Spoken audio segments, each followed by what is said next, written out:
To go. I'm literally on the edge of my seat. Okay, we're starting to record. Okay, 1, 2, 3. Hello, welcome to the very first Boss podcast. My name is Mark McGuinness, and we're going to be providing you with tactical and actionable social selling strategies and theories. Today's session is what we call a masterclass. In order for us to have a masterclass, we need some masterminds. And as such, I have a couple of masterminds to help out. Stuart P. Turner, how are you? Hello, very well. Thanks for inviting me on, Mark. Pleasure. Absolutely, good to have you. Tino Ho, welcome. Thanks, Mark. How are you? Yeah, very well. And of course, these two gentlemen make up a big part of the BinaryM team. And for those who know a little about us will know that we've been working together previously on the B2B meetup, of course. Best sales meetup in Sydney or the world, possibly, right? Globally. Yeah. Globally renowned sales meetup, I like it. Correct. All right, so gents, before we get into this too heavily, I have to say it's an absolute honour to have the two of you join me, not only for this, but for future episodes of Masterclasses, so thank you very much. Because this is our very first episode, I think I should explain why our listeners should continue to listen to us. And simply, this podcast will provide you, the listener, with things you can go and do on social, predominantly LinkedIn, because that's what our main focus is. So things you can go and do on LinkedIn to help your lead generation activities. So drive more sales conversations. So why have we called this the Boss podcast, the best of social selling? Social selling has become a bit of a non-term for some people. Some people like modern selling or digital selling. And there's two reasons why we've called this the Boss podcast, the best of social selling. And the first one, of course, is no matter how you cut it, the activities that we're going to be talking about are using social media, social activities to try and drive lead generation and start great conversations with prospects and clients and help you with your marketing activity.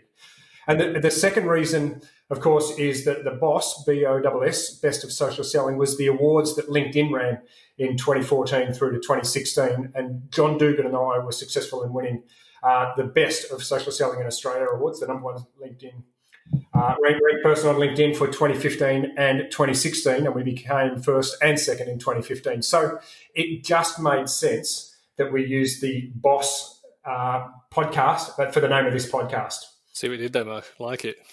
Yeah. So I guess question on without notice, Tino, what are your thoughts around people shying away from the term social selling? You mean the actual term itself? Yeah. I think it might do it a little bit of injustice in a way, because one thing that I'm a big believer in is that you shouldn't be selling on social. And so by calling it social selling probably gives it the wrong sort of predisposition. So I actually think there's probably a better naming convention for what it is my first hunch on that. Yeah. In my mind, it is what it is. You can call it whatever you like. I'm actually not fussed.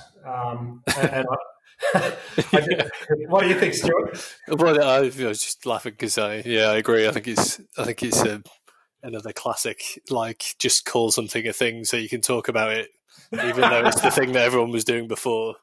And now we've destroyed that, so let's call it something else, which we can talk about again.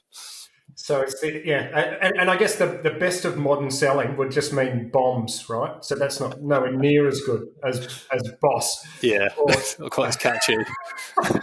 It's giving me a bad feeling just hearing that. All right. So look, there's a deliberate reason in my mind why the three of us work so well together, and the reason why I think we're a great fit for this style of podcast. And of course, it's because we've got some real similarities that hold us together, particularly around our belief of social and how powerful it is.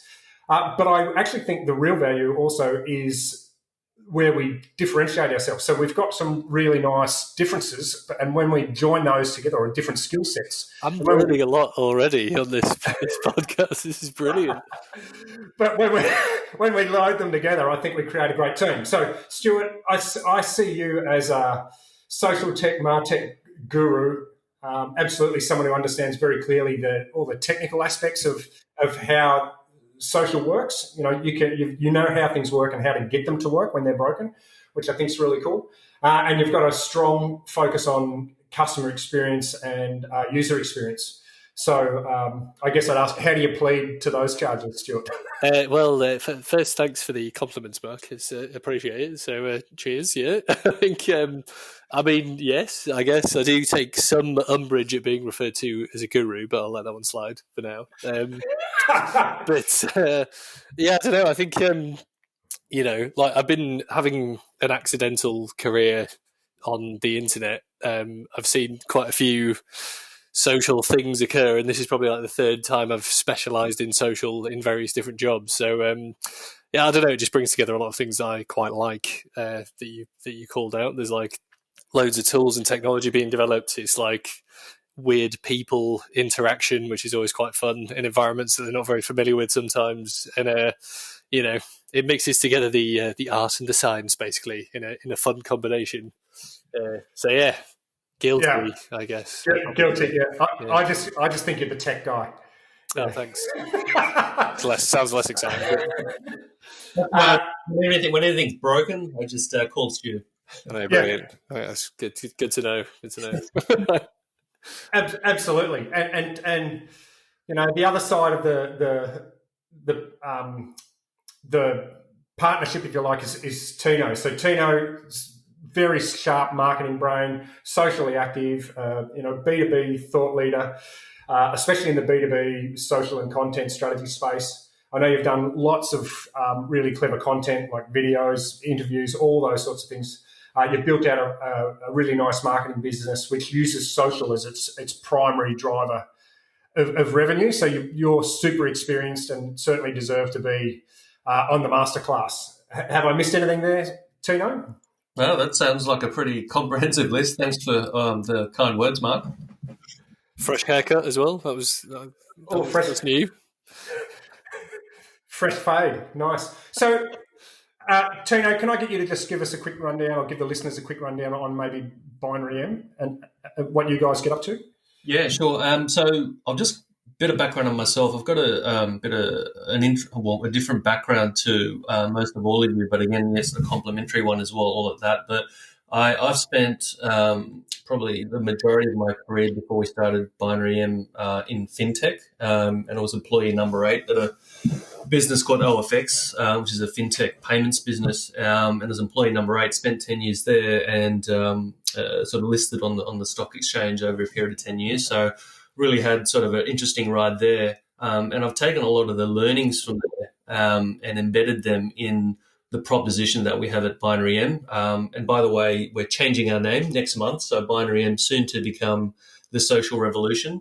So stay tuned for that. But as a B2B social marketing agency, we basically develop B2B social marketing content and social selling solutions. And our approach to things is a little bit unconventional, where we describe ourselves as an advisory agency model, and our P2P methodology is like far more effective by a factor of 200 for reach and about a factor of 20 for engagement in the way that we do things.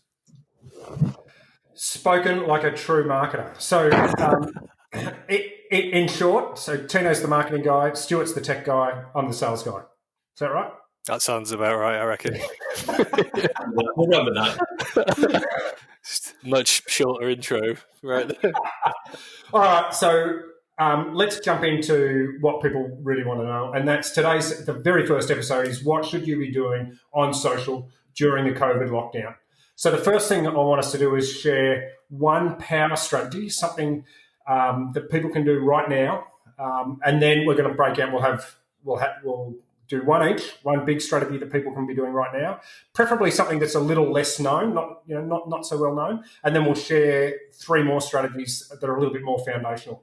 So if we're happy with that, maybe Stu, what's your big power strategy? Oh, pressure. All right. Yeah. I'll do it. So I suppose it's maybe not something that's less well known, but maybe something that people might not have thought of is specialization. So I've always been a specialist, so maybe I naturally lend myself to this way of thinking. But if you're the reason this is powerful to do now is, a lot of people are struggling to, or maybe have struggled to transition to working from home. If you've got kids, it's a bit of a challenge. If you're looking after people, who are at risk, your schedules maybe all over the place, whatever. You got a horrible desk. I don't know. There's various problems people are dealing with at the moment, plus all the usual stress of, this kind of a situation occurring and being very unplanned. So specialization is really important because you can cut out any unnecessary or extraneous things and just really hone in on the stuff that's working or that matches naturally your skill set, I guess, or your interests or whatever, or where your audience is. So to give you a tangible example of that, going back to what Tino was saying at the start about BinaryM, soon to be the social revolution, we've specialized by really just launching that whole business on one or two channels. We didn't go wild and start chucking pages up on every social network and doing every single content format and medium and just firing shit around. We've just really, really focused in on just one area because we knew that was where our audience was. And it was something we were both interested in and we thought was growing. And I would say at the moment, we've only very carefully sort of started stepping outside of that over the course of the last 12 months. And that's really worked for us. And it works even better in this kind of situation where if you can just cut out even 10 or 20% of the things that you're doing that are, I don't know, in the testing bucket or in the this might work but we're not sure bucket, or just stuff that's not really driving results, specializing in on that one or two or three things that you do super well will really help right now, both mentally and also just from a time point of view. So I don't know if that was exactly what you had in mind, Mark, but that just kind of sprang to mind to me because that's kind of the way we work naturally, and I've seen quite a few people doing it and it seems to work really well, whether it's just if you're great on video but you're crap at writing, don't bother writing stuff, just do videos, or vice versa. It doesn't need to be overly complicated, but I think that's the key thing that I wanted to talk about. Yeah, look, I like that. That's good advice, and we see it a lot in more generic business development. So when people are trying to drive sales activity, what they tend to do is try and sell as much as they can to everybody, when in actual fact the most powerful thing that they can do is just, like you say, focus on the people who they can help perfectly, whoever their perfect clients are. Don't try and sell everything to everybody. So I'm 100% on board.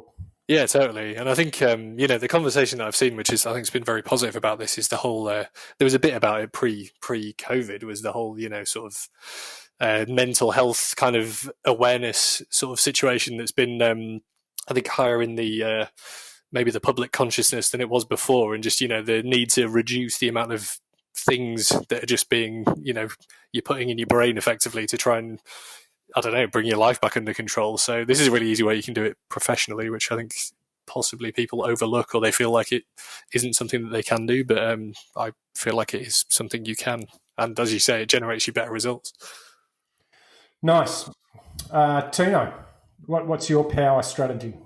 Yeah, so my one's a first principle, which you should always have always on, should just be applied all the time, and have that sort of in the back of your mind. And with that will help people get through changes in circumstances and instances such as the pandemic that we're experiencing now. So that's a relevance to that. And that is really just actually have a really clear picture of what the outcome is, like what does success look like first, before even diving into social and starting posting anything. In my opinion, it's sort of going slow before going fast is like, what does success look like, and what are the outcomes that you need to see? If you've got a really clear picture of that, you kind of know a little bit of an extension of what Stu said in focusing or specializing. It's like, well, if you know what you're trying to achieve, you can then you know what to say no to, and you're not caught up with all of the noise on the platform. Because one of the things that I hear a lot about by speaking to a lot of existing customers and people that we speak to is that the biggest challenge is really staying on top of all of the noise and content in the feed. There's so much going on. But I think that's only an issue if you're not clear on what success looks like and what you're trying to achieve. And the answer to that, depending on who's listening and if you ask yourself that question, it's not more sales. That's not an acceptable answer. If you use the SMART principle to define a goal, that and whatever you come up with, that should be that's my tip, basically. Have a really clear goal or objective. I think. Sorry, go for it, Mark.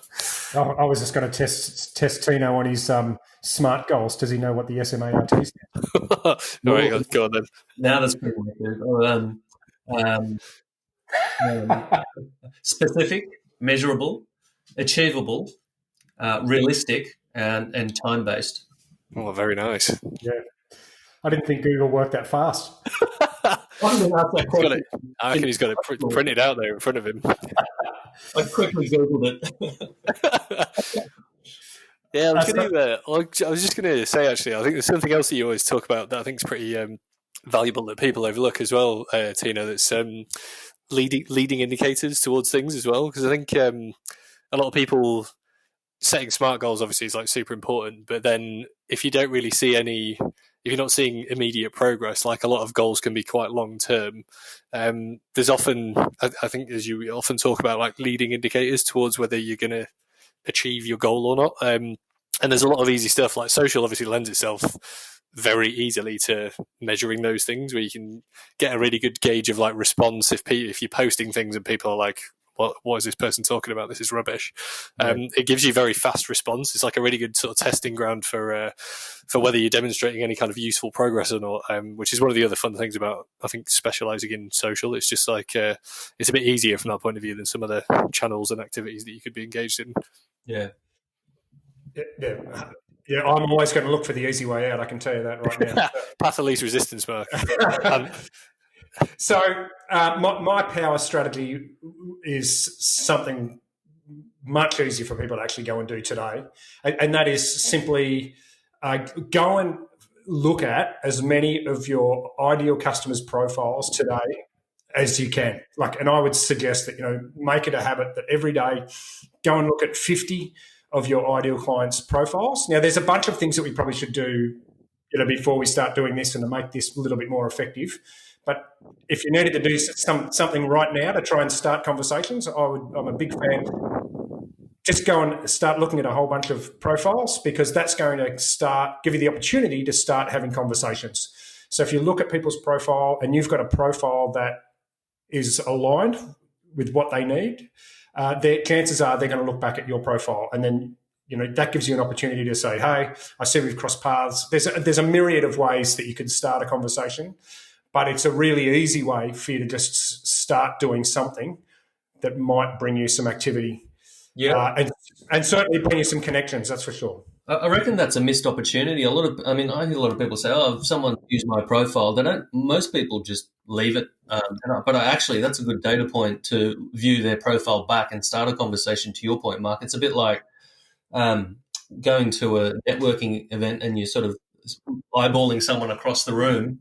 You wouldn't just look at them and then not react or respond. And I see the same principles apply, but I think a lot of people miss that opportunity. Yeah, they in the early days of LinkedIn, you used to get those notifications that meant something, like that someone viewed your profile back in the days when it was like a recruiter's delight. And I think people have lost some of that. It's an absolute perfect way to start a conversation, providing that you've got something to say and you've got an engagement strategy. But even if you don't, if you went and looked at 100 profiles, you're going to get 10 or 15 connection requests. And if these are people inside your perfect target client, your ideal client, that's a good thing. And I think it's the easiest way to start something. So that would be my power strategy. And I use this right now. So I still do this every day. I view probably 100 profiles of my target audience every day. Yeah. Okay. Well, if you're going to throw down the practicality gauntlet, Mark, I'll give you an extension of what I was saying earlier. So, just following what you were talking about in specialising, right? If if you're on a million social networks right now, that's a great excuse to just sack off the others, right? And probably focus on the ones where you can actually reach people directly, like LinkedIn. No? Yeah, perfect. So Stu, what's your three sort of foundational strategies that you brought along today? What are those? Oh, well, I mean, I'm super well prepared for this, so these will be really good. I've actually got a couple that I think are useful. So to kick off with one of my favourite areas, I think you need to be really efficient with your time at the moment. And there's a couple of ways you can do that, which probably don't sound that exciting, but they are quite exciting once you unlock what you can do. So this is kind of a cheat because this is 2 from 1 point. But number one, if you are bad at using spreadsheets or Excel, just learn some basics of Excel or spreadsheet use, because if you can extract yourself out of other platforms and just manipulate data in a kind of even a very basic way, you will unlock a whole world of efficiency that is unavailable to most people that can't use Excel properly beyond just pasting numbers in. So you don't need to be like a genius at creating crazy formulas and linking together sheets. But there's a whole ton of pretty easy stuff, and there's a lot of resources out there to kind of learn online. It can take you like a morning to be able to do some stuff that will really make a massive difference. So that is my first one, which is probably not a super exciting one to kick off with, but does make a big difference. No, not at all. So, can you give us an example of what you mean by that? Yeah. Well, I get super simple stuff, and speaking to sales roles in particular, right? There's common issues with data. If you're dealing with like a massive list of names, for example, or data prospect list, for take a specific example, like list of prospect data, right? It's all in different formats, like there's spaces in the wrong places, for example, and you want to clean it up and be able to put it in another place to do something with it. There's a couple of really easy actions that you can perform inside Excel to, for example, split data at certain points. So if you've got 1,000 or 10,000 rows of data and you're like, oh, this person's full name's got a full stop in between their first and last name, or this one's got 5 spaces, or this one's in 3 columns, you can fix that in like 5 seconds. It's super easy. The other thing you can do is reorganize data really easily. So if you've got stuff that's, again, pasted into different columns, it's all a bit of a mess. Just that cleaning and organizing process can be made very, very simple. Microsoft themselves actually have quite a good repository of Excel instructions and guides, but there's like a ton of people who I can send some around if you want to share some links with the podcast that I use all the time. But yeah, it's just building up you don't even need to learn it. You can just have a little resource library you can use. But that stuff saves so much time and just help you do a ton more. Which again, I know it doesn't sound super exciting, but it's exciting when you can do a ton more work from like half an hour of learning something new. Got it. Yeah, you're definitely the tech guy. Keep going. Yes. So that was number one, sticking with the tech theme. Another way to get way more efficient, again, in your social usage is, automating some of the stuff that you can automate, right? So I won't dive into like the ins and outs of what you shouldn't automate now, because that's like a whole other conversation. But if you just take one example, so if you're posting stuff regularly, or you want to do some social listening, just picking a tool that helps you post your content and schedule it like a couple of days in advance, a week in advance, whatever, or a tool that helps you listen and gathers together information for you is super easy to do and will save you a huge amount of time and helps you stay top of mind within your network. So again, going back to what I was saying earlier about whether you're specializing or, Mark, as you were saying, if you want to spend your time manually reviewing people's profiles and reaching out to people, what you also want to do is kind of publicly publish some stuff to help them get to know you in a different way. And scheduling posts is an easy way to do that, just as an example off the cuff. There's loads of free accounts. You don't need to spend any money. Most social media posting tools offer you an individual like free 1 profile, 2 profiles, I don't know, X number of posts. So again, an easy way to save time, achieve more results by doing less, and then you can concentrate on the stuff that really needs manual attention that you need to focus on. I must say, Stu, you've opened my eyes up to a lot of things that I never knew were possible by using Excel. All of the stuff that I've actually learned from you on Excel is actually quite amazing. I didn't actually think you could do it. I think you started doing proposals and all this other stuff on Excel, and I thought, I didn't even know I could do that. So yeah, I've learned a lot from you on the Excel side. Yeah, thanks, Ben. It is the best thing that Microsoft have ever made. Oh, you're out. So quick question about the scheduling tech though. So my understanding is that LinkedIn hurts your like when you post something from using a scheduling tool, such as Hootsuite or whatever the case may be, and there's a bunch of them,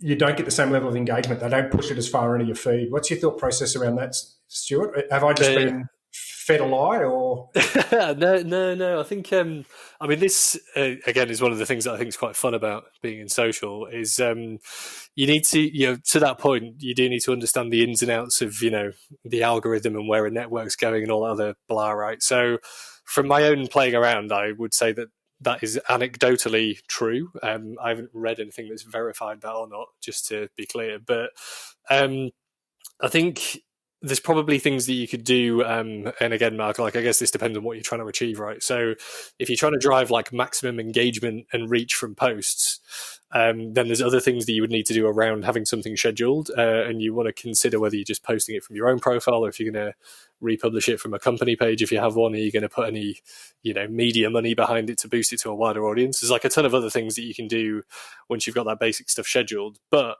there's also other ways that you can plan ahead and schedule and then manually publish. So if that was a concern, to give you two options, and you didn't want to use a scheduling tool of some kind, you can still plan ahead and write your next couple of weeks content and have those posts ready to go.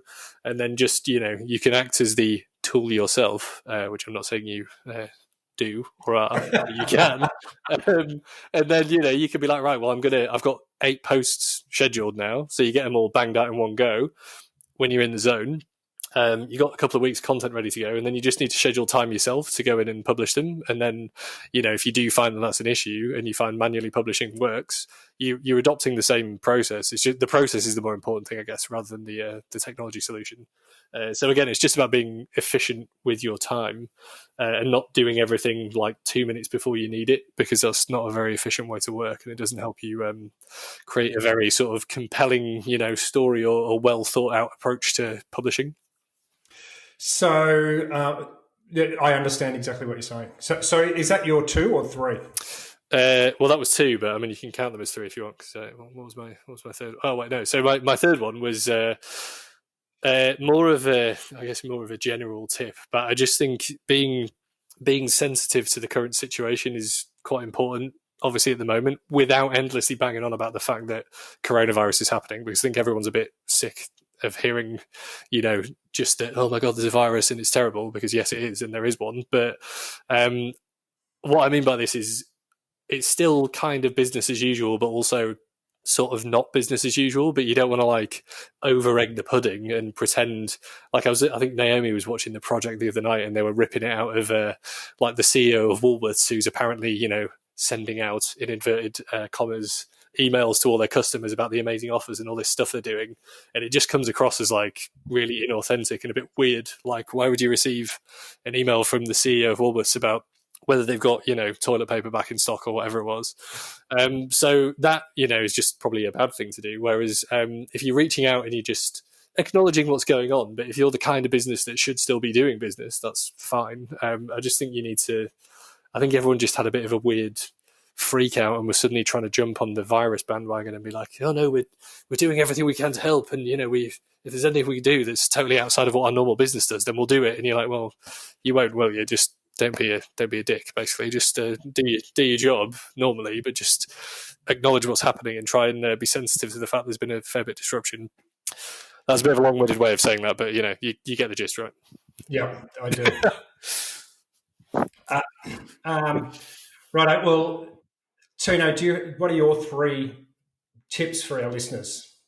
So my 3 kind of underpin the 3 principles that we apply for social selling as well. So it kind of neatly follows each other, and they are people, content, social, and the people part is who, the content is what, and the social is how. And I'll just go through each one of them. So the people part is who's the audience that we're trying to communicate with and reach and engage. And what I mean by that is having a really clear idea of, once you've got an idea of what your goals are. Who are we going after? Who's your audience? What's your audience definition? And how have you segmented that? How big's that market, and how much of that market are you actually connected with? And that really translates in terms of social selling. If you use the LinkedIn network as a proxy against who you want to talk to and how many of them you're reaching, is your network.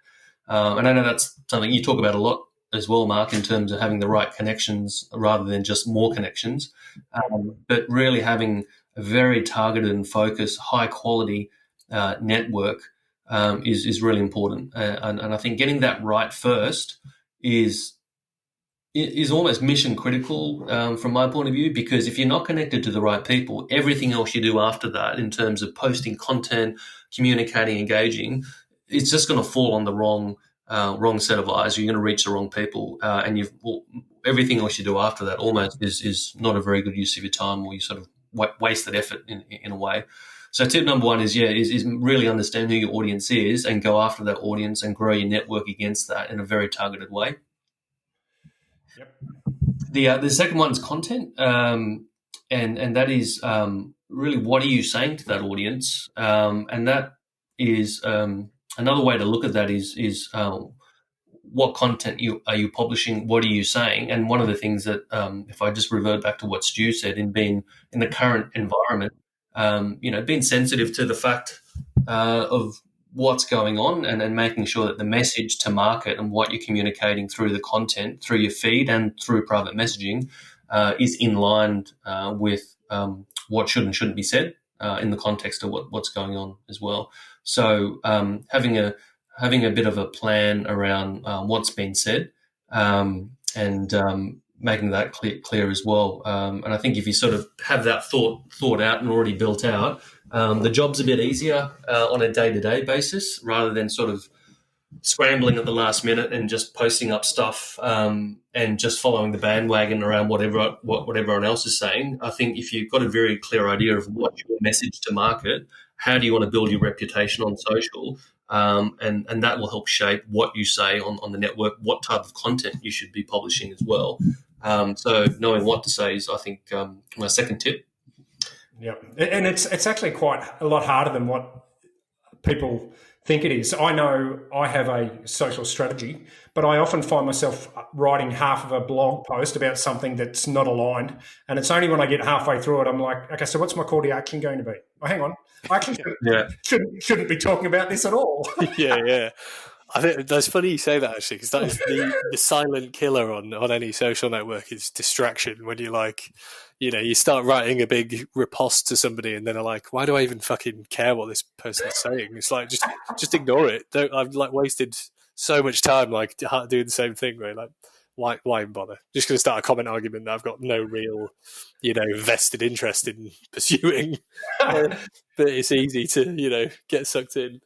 Yeah, it's really, really interesting because it's like, I've been trapped as well. But when you look at it, sometimes I find I catch myself out in getting sucked into a conversation or something, not because of what's been said. It's actually because of who's actually posting. And it's really interesting. It's like then that's where relationships matter. So who you connected with your network actually influences your actions and behaviors as well. So what you say is important, but also who you connected with is important as well. Because it's like I look at stuff that you post, Mark, before even knowing what it is. Just because it's you posting it, I'm like, I'm going to check that out because I trust Mark and he's got some good things to say. So that's why I don't read Mark's posts. Thank you. But yeah, so I can see how those first two align nicely, Tino. So that, the network, if the content's not aligned with the network or the network's not aligned with the content, you're either talking to the wrong audience or you're saying the wrong thing, one of the two. Absolutely. And it's a bit of a nice cyclical or logical flow because if you know who you're talking to, then you know what to write about. You're writing something relevant and you're publishing and you're communicating with your audience about what they care about. So if you get the first bit right, the second one, it makes your job a hell of a lot easier in terms of what to write. Yeah. So I love it when people post a whole bunch of work stuff and then you ask them to go and do a simple test on how many people in their industry they're actually connected to, And typically I find when I work with my clients around social, they have less than a 20% strength. So what I mean by that is if they do a search on, let's say they're in, consulting, management consulting, that's their target market. I say search how many management consultants you're connected to, and they've got 1,000 connections. They'll have less than 200. Yeah. And they'll post something about consulting, and they wonder why it gets no engagement. It's like, well, nobody wants to. No one in your audience wants to listen to what you're saying.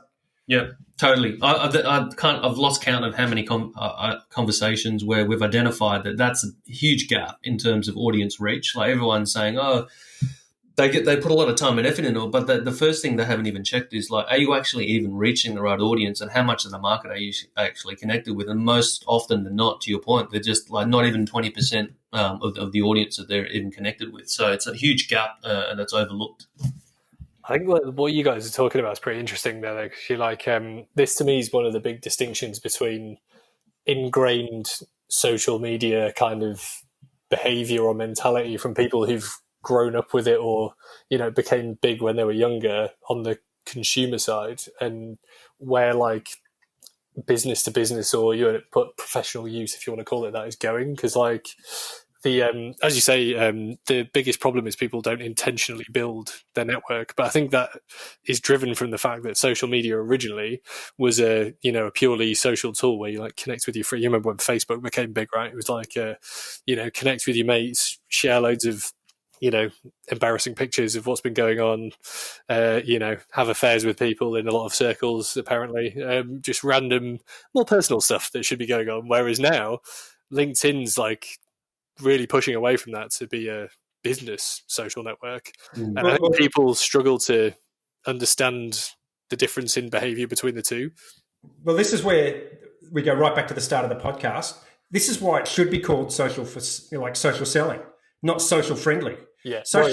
Social friendly, I've just made that up, is Facebook and Instagram, right? Or Twitter. That's social politics, right? So if you're trying to drive business revenue through a social media platform, that's sales in my book. I'm sorry. So that's why I think it should be called social selling, not modern selling, not digital selling. But anyway, that and the fact that, boss is a lot better than bombs. Yeah.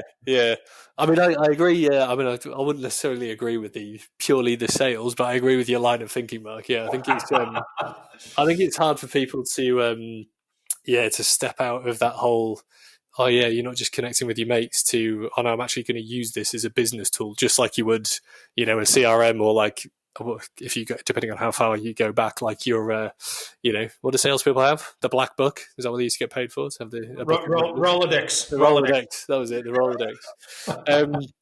Yeah, I mean, like that's an important distinction, right? I think it's for the very human side is people. I don't think this problem will be around forever, because obviously the more people that grow up with professional social being a normal thing, like that will go away. But it's just unique to probably our time. Yeah, the only part that's I've got a slightly different way of tackling that is, yes, platforms like LinkedIn are B2B and business orientated, but I think the first principles in relationship building, even in a professional context, there is still a personal side to it, but getting the balance right, I think, is important. So if you're only posting business orientated content on the network and that only, it can get a bit dry and boring if it's just the same thing all the time. And I think where the striking the right balance with that, but then also showing your personal side as well. But the key point is the right balance. It's not, if you just post only personal stuff and nothing else, then obviously it's not appropriate for that platform. But I think it's getting the right mix is a bit of an art. But I kind of follow my own rule. It's like maybe posting up something that's quite personal and authentic to me, that gives someone a bit of a window into who I am, and that starts to build trust, because they get to know who I am, and that's who they're connecting with. So it shouldn't be a surprise. So yeah, that's I think that kind of works well. And one very tangible example to seeing that work is the number of times I've posted a photo of something personal, whether it's me or the team, even at work, rather than being any business-orientated content trying to make a statement. The engagement and reach has been, by orders of magnitude, much, much higher. So it's really interesting seeing even what people interact with as well based on what you post up. Yeah, but can you interact with that engagement? And maybe the answer is yes, but can you interact with that engagement in a way that's going to start a conversation that's based around your goods and services, or progressing a sales opportunity? So what if I post a picture of something that's a little bit, I'm going to call it Facebooky or Instagram, like something that shows a little bit about me standing in front of a huge audience or something. Careful what you say next, man. Like I get a lot of engagement, but it's hard to then engage those people in a way that's going to.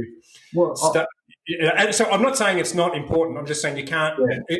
You can end up doing that if you're going to just go, how many likes, how many views do I get?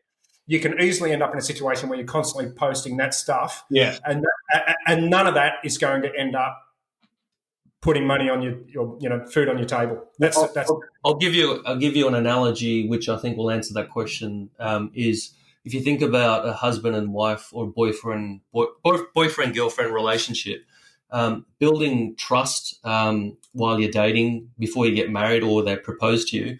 If you think about that relationship over time, there's not a single point in time where they turn around and they go, "Oh, because you did that, I think I love you." It's the many interactions and iterations back and forward and small gestures that it builds a cumulative bank of trust, and it adds to that bank of trust to at one point in time going, right, I've got so much trust in this person, I love you, and I'm now going to make a proposal. And I see a business relationship the same thing. So it might not be that one specific action that actually makes a difference, but it's a cumulative effect, and the consistency in communicating with your audience with the right message in the right way that ultimately builds that trust and leads to commercial outcomes at the end of the day, or inbound conversations and that turn into opportunities. So yes, on that single post, it might not move the needle, but it's the cumulative effect of all of those different interactions as long as they're saying the right things.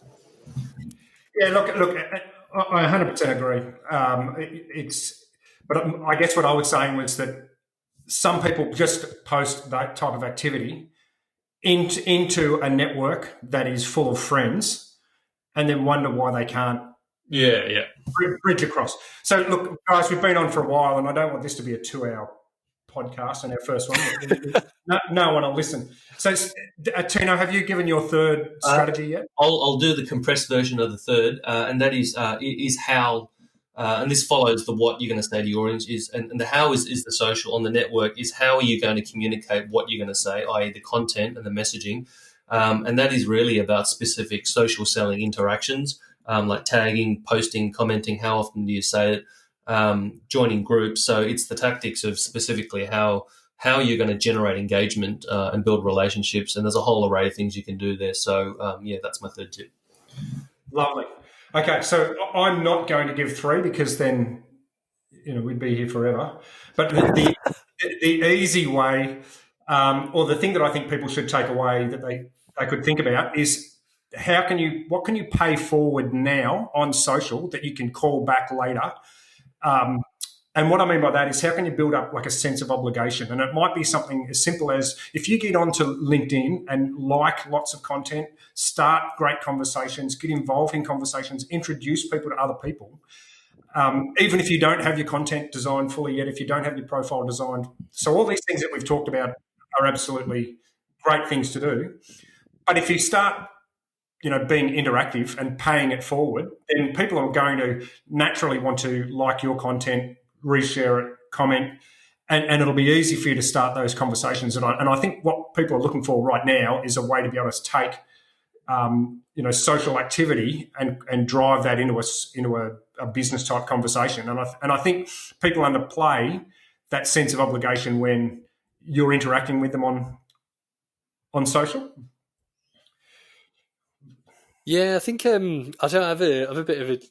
I mean, I think I kind of partly agree with what you're saying, Mark. I think I have a slightly different view on the. I think it's the idea of the obligation, which is very. I don't know. It's got that. I think that to me is like the way some people try and make this work, and that whole, you like something and makes someone feel like they should come back and talk to you. Whereas I think the bit that I think makes this work is more the positive, which I think is what you're driving at, right? It's like the positive side of building relationships and the cumulative kind of interaction with those people more intentionally creates relationships, right? So like going back to the heyday of when Facebook and Twitter actually kind of worked functionally as useful places to spend time. You could do that quite easily when you could actually talk to people and see what they were doing, and it's become weirdly hard now to make it work naturally. So I think I kind of get what you're driving at. I don't know if I'd use the word obligation to describe it though, but I think it's probably accurate. Maybe just not how I'd characterize it. Well, no, let me just not rephrase, but repaint that. So if you and I aren't connected, or if we don't know each other well, and you're constantly, when I say constantly, like not to the point of being a stalker, hanging around outside your house. But if you're, regularly commenting on my content or, engaging, then I'm developing a relationship with you that I can then leverage later on. Yeah. And what I mean by that, I know that sounds very cold, but the salesman coming out, Mark. Leverage, obligation. It's all coming out now. Well, so if I was trying to get a meeting with Tino and was unable to, but you and I had been interacting on social, okay, then it would be much easier for me to go, hey, Stuart, can you give Tino a nudge? I want to get him on the telephone and have a chat about X, Y, Z. And if you and I have been interacting, then you will feel like there's a bit of an obligation, significantly more of an obligation to do that than if there's been no interaction. So that's what I mean by obligation. I don't know, man. I get what you're saying. Yeah, I think being both a contrarian and super lazy, though, I'd probably be like, I'm not his fucking PA. Do it yourself. All right. Let's wrap this up, guys. So end of the first session. So let's see if we ever get to a second one. Hey, that we never know. That's good. Yep. Good stuff, Mark. Good stuff. Thanks, Mark. Thanks for organizing. So, how would people get in contact with you? I suggest they pick up the mobile phone and ring each of you and leave a voicemail. Is that the right way? Ring Tino probably. To leave Tino's number at the end of the session. I'm guessing the best answer would be get on a LinkedIn and send us a message via LinkedIn. Right? That's probably the easiest way, yeah. Tend not to answer numbers that I don't have saved in my phone. Yeah. If there's anybody left listening after this episode and you want to hear more, please subscribe or tell your friends about the Best of Social Selling podcast. We think we're going to grow this into something special over a very short period of time. Feel free to give us a 5-star rating or maybe even a 4. No. Unsure on the 4. Very unsure. I'm very unsure. So anyone that gives us a 5-star rating, Tino will send you a personal message.